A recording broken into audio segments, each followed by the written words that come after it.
Bienvenidos amigos, bienvenidos a este espacio. La crónica de navegante del día de hoy es contra el olvido, pero no se aparta de lo que está pasando en este momento, porque siempre suelo ver algunas de las historias en correspondencia con el presente, pero también el pasado y por qué se ha llegado hasta esto. Lo hizo de nuevo. Volvió a mostrar su verdadera naturaleza criminal, déspota, abusiva, la señora que en los últimos años ha estado en boca de todos y por razones espantosas. La criminal de guerra, Hillary Clinton, dijo al calor de una entrevista reciente que tal vez era necesario una desprogramación formal de los miembros de la secta. Desde luego se está refiriendo a un tema que tiene que ver con Estados Unidos. Pero a ella no por gusto le dicen Hillary, ¿sí? No por gusto le dicen Hillary. Y por ahí se habla de la lista de los Clinton y por ahí se habla de cómo, bueno, pues todo el que se les ha opuesto o el que en un momento determinado ha intentado denunciarlos por razones inexplicables o mueren o, bueno, pues se dan situaciones con ellos. Pero hoy no haremos un recorrido por lo que ella ha hecho y por lo que ella dijo. Visiten La Frontera Transparente, sigan este canal de YouTube, que ahí ustedes van a encontrar elementos, puesto que hoy nosotros nos vamos a referir a otro criminal de guerra, déspota, corrupto y asesino, que hizo en Cuba, a usanza de los regímenes comunistas que ya por la década del 50 del siglo pasado figuraban como lo peor, la URSS y China, hizo también lo peor, hizo como lo que propone la señora Clinton ahora, lideró, bueno, pues toda una situación de acción a nivel de país, a nivel de Estado, para desprogramar. Sí, porque ahora se les dice desprogramar, ahora el término que se utiliza es desprogramar, y por eso yo utilizo desprogramar, pero al mismo tiempo utilizo adoctrinar, porque en aquella época se les hablaba, se les decía a esa acción adoctrinar. Vamos a hacer un recorrido por distintos lugares de Cuba, de la historia de Cuba, nada más ese déspota, ese criminal, ese corrupto, ese criminal de guerra, como mismo lo es la ex secretaria de Estado, vamos allá a ver cómo lo hicieron ellos. Vamos a la primera parte, la que tiene que ver con los campos de concentración que se establecieron en Cuba directamente para adoctrinar opositores. El primero que vamos a tratar hoy se llama las UMAP. Y luego en otros videos en el futuro vamos a hablar de otros métodos y otras maneras de reconcentrar, para adoctrinar, para someter en pueblos cautivos a los opositores o a los que por alguna razón, bueno, pues no estaban simpatizando con aquella bestialidad que se había impuesto en Cuba. Voy en el día de hoy, fundamentalmente en la parte que tiene que ver con la SUMAP, a hacer referencia a dos artículos publicados en distintos medios en el pasado por dos cubanos, periodistas independientes, Pedro Corso y Tania Díaz Castro. Ambos en distintas circunstancias, pero por razones obvias de no comulgar con el ideario comunista que se estaba implantando en Cuba, bueno, pues tuvieron que salir, en el caso de Pedro Corso, del país, en el caso de Tania Díaz, vivir una vida vigilada y perseguida en la isla. Ambos eran muy jóvenes cuando esto llegó al poder en Cuba. Y en el caso de Pedro Corso, muy joven, apenas un adolescente, bueno, pues se determinó contra el régimen, fue al presidio político, cumplió el presidio político y luego se tuvo que ir al exilio por Venezuela, luego aquí en los Estados Unidos, donde, bueno, como periodista independiente, ha dedicado toda su producción literaria a evitar que las historias estas de patriotismo y de valor que se han dado en Cuba mueran. Y bueno, es el fundador y es el director del Instituto de la Memoria Histórica. Además, tiene varios libros publicados. Pero hoy yo quiero compartir, en el caso del tema, dos artículos publicados por ambos y que ustedes pueden leer completos en La Frontera Transparente, porque ahí yo les he dejado el enlace al lugar donde se publicaron inicialmente. Comencemos con este de Pedro Corzo, que tituló Gobierno de Cuba usó por años campos de trabajo forzado para lavarle el cerebro a los opositores. Y aquí tenemos el otro término, que no es el que se usa ahora porque ahora se usa desprogramar, pero que en cierta medida y enfocado en el tema intelectual, en el tema cultural, lavar el cerebro era el que se usaba en Cuba, pero era el que ya se venía usando en los países socialistas, en los países comunistas, como la antigua, la extinta Unión de Repúblicas Socialistas Soviéticas y también la China. Dice el artículo, en un intento por satisfacer la producción agrícola de la isla entre 1965 y 1968,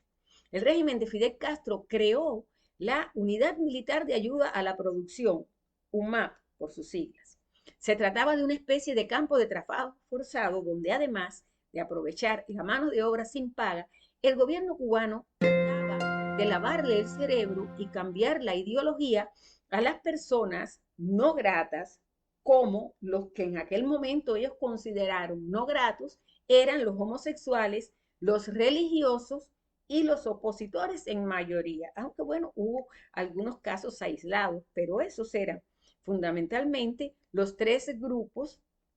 que estuvieron bien determinados y fueron a los campos de concentración. Miles de jóvenes fueron literalmente secuestrados, sacados de sus casas, de sus centros de estudios y terminaron, y también de sus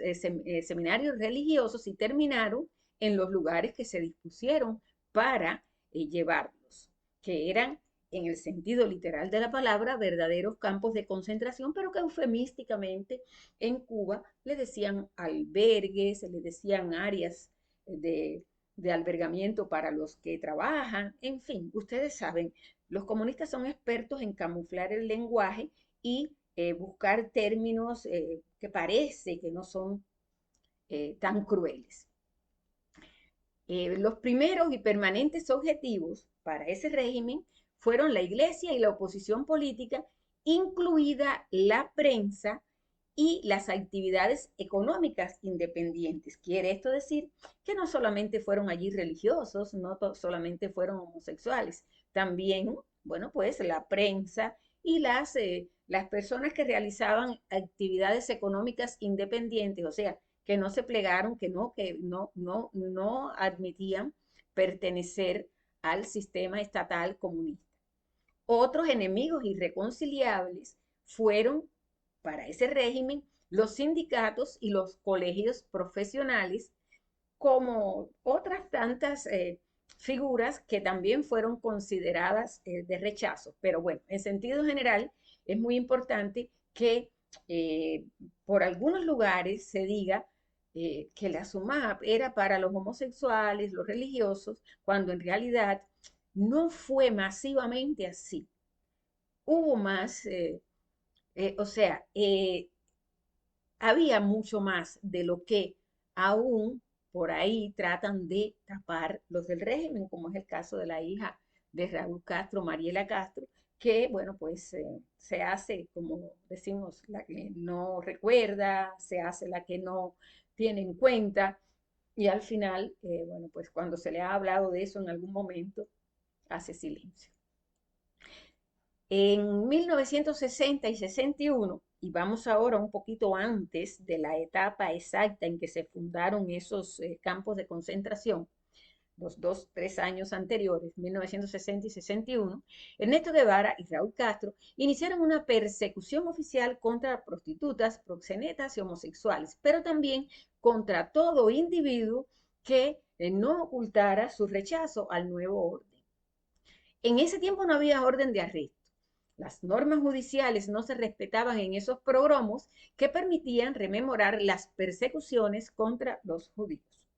Los apresados en esas redadas fueron concentrados en la península de Guanacavives. Según la versión oficial, estas personas tenían que ser rehabilitadas. Esta situación fue reseñada en un documento de la Comisión Interamericana de Derechos Humanos en mayo sobre lo que ocurrió. Y esto, bueno, pues en mayo de 1963 estaba relacionándose el caso.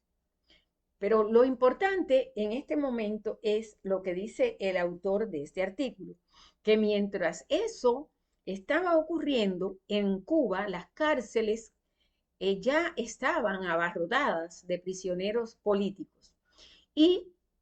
en esos primeros años, 1960, 61, 62, hasta ya 63, que se hicieron oficialmente estas brigadas, se fusilaba, eh, bueno, pues el paredón funcionaba a toda hora. Y el acoso contra los que decidían irse del país, pues también, bueno, pues provocó que por asusar el régimen a la población comenzaran a darse en todo el país una serie de mítines de repudio, actos, actos de rechazo, que en sentido general lo hacía la sociedad civil manipulada, empujada y de cierta manera usada por parte del régimen para dividir mucho más a los cubanos y para marcar y señalar mucho más al inconforme, de tal forma que los demás, cuando vieran estas situaciones ejemplarizantes, entonces, bueno, pues bajaran la cerviz, que es una de las tantas formas de adoctrinar. Bueno, esto lógicamente no tenía más razón que militarizar a la sociedad y al mismo tiempo irle introduciendo todas esas ideas políticas que, bueno, pues todas iban encaminadas a la obediencia absoluta, al respeto y a reconocer en los militares, reconocer en los que estaban en ese mundo militar como los superiores, a los que había que escuchar, a los que había que obedecer. Esto lógicamente propició que la represión y la organización para reprimir a quien se saliera de todo esto se consolidó. Y bueno, pues la capacidad represiva del régimen comenzó a fortalecerse. Entonces, una vez fortalecidos todos aquellos que se prestaban para hacer lo que dijeran sus jefes, los militares, comenzaron literalmente a secuestrar a los jóvenes, iban a sus casas, se los llevaban presos, pero ¿quiénes eran estos otros que obedecían, que estaban adoctrinados, que les lavaron el cerebro, que les pusieron en su mente ideas de que aquellos que estaban allí debían ser también adoctrinados? Bueno, pues ellos se prestaron para ir a las casas y bueno, pues secuestrarlos prácticamente. Los sacaban de allí, también de los centros de estudio, de los seminarios religiosos, y engañados unos y apresados por la policía otros, sin argumento que justificara aquello, los deportaban de manera forzosa para estos sitios que estas unidades de producción que se habían establecido y que comenzaron, como él explica en su artículo, en la zona de Guanacabibes, que queda en el oeste de Cuba. Bueno, también en esa etapa se crea el servicio militar obligatorio y este servicio militar obligatorio establecía una obligatoriedad contra los jóvenes y de ahí ellos no se podían apartar, porque si no iban al servicio se los llevaban presos. Por tanto, pues esta otra forma facilitó al régimen militar cubano la lavadora, la acción de lavar, la acción de lavar cerebro, la acción de adoctrinar. Bueno, lo interesante también en todo esto es que esos campos de concentración para donde llevaban a los jóvenes en estas unidades militares de ayuda a la producción, en la zona estaba con alambradas y también allí había otros cubanos indignos con su cerebro ya lavadito, ya bien adoctrinados, que se encargaban de vigilarlos. Las condiciones por demás infrahumanas y bueno, pues allí lo único que tenía y que debía y que era obligado a hacer el que estaba en ese sitio era trabajar, producción agrícola. No importaba si habías sido un artista, no importaba si eras un intelectual, si tú fuiste hasta allí, era porque tú tenías que ser adoctrinado, porque había que, bueno, convertirte en el sentido de que recibieras toda esa ejemplarización para que entonces no se te ocurriera rebelar. Esto ocurrió por varios años, duró bastante tiempo. Y en los regímenes comunistas es difícil las estadísticas, pero por cálculos y datos que se han podido recopilar, se calcula que unos 25.000 jóvenes pasaron por esos lugares. Y lo que sí es, bueno, real es que el arquitecto principal de todo esto fue Raúl Castro, que dijo que en el primer grupo de compañeros que se habían ido a formar parte de las UMAP, se incluyeron algunos jóvenes que no habían tenido la mejor conducta de la vida. En ese momento, estamos hablando de la primera década, o sea, de la década del 60, en ese momento, la forma más edulcorada que tenía Raúl Castro, para no decir homosexuales, no decir opositores, no decir religiosos, era que algunos jóvenes no habían tenido una mejor conducta ante la vida y que por la mala influencia del medio en que vivían habían tomado una senda equivocada y había que ayudarlos para que pudieran encontrar un camino acertado que le permitiera incorporarse a la sociedad plenamente. En fin, lavado de cerebro, adoctrinamiento, para cuando salieras de allí fueras tan obediente que, bueno, pues te incorporabas a la sociedad a cumplir con el deber del comunista. Ya ustedes saben, amigos, nada de esto que se logra por la fuerza, bueno, pues da buenos frutos. También en la frontera transparente, bueno, pues quisiera, si ustedes pueden después, que pasen por allá para que lean el artículo completo. Este artículo que yo les comparto del periodista Pedro Corso dice que la UMAP fue un instrumento sofisticado de represión política que en base a los prejuicios existentes pretendía desacreditar a las víctimas. Decir que la UMAP se implementó para buscar la reeducación social de los reprimidos, cuando el único objetivo era destruirlos por ser contrarios al régimen, es tan absurdo e irracional como defender la dictadura de esa familia Castro y creer que cuando desapareció la UMAP terminó la represión a los jóvenes. Eso, lógicamente, insiste el periodista, es un error, pero como continuidad de esa manera de reprimir, como continuidad de esa manera de controlar, aparecieron otras formas, como fue las brigadas de la juventud del centenario, con un término mucho más, digamos que light, como se dice por ahora, apareció otra manera cruel también de adoctrinar, de, bueno, desprogramar, como dice la asesina de guerra, la señora Clinton. Bueno, el otro artículo, yo quiero, bueno, pues no se lo voy a leer completo, pero sí les voy a dar algunos elementos de la periodista independiente Tania Díaz Castro, que ella, bueno, pues tuvo la vivencia porque ella estuvo trabajando muy joven en la Unión de Escritores y Artistas de Cuba y ella escuchó allí cómo, bueno, pues se hablaba de que Raúl Castro, que ya en ese momento, y bueno, desde el inicio, a dedo primero y a dedo después, era el jefe de las Fuerzas Armadas Revolucionarias, y que el comandante Ramiro Valdés, que era el jefe del Ministerio del Interior, habían ido a Bulgaria y a China comunista con la idea en aquellos tiempos de buscar ejemplos y experiencias para ver en Cuba qué hacían con los homosexuales.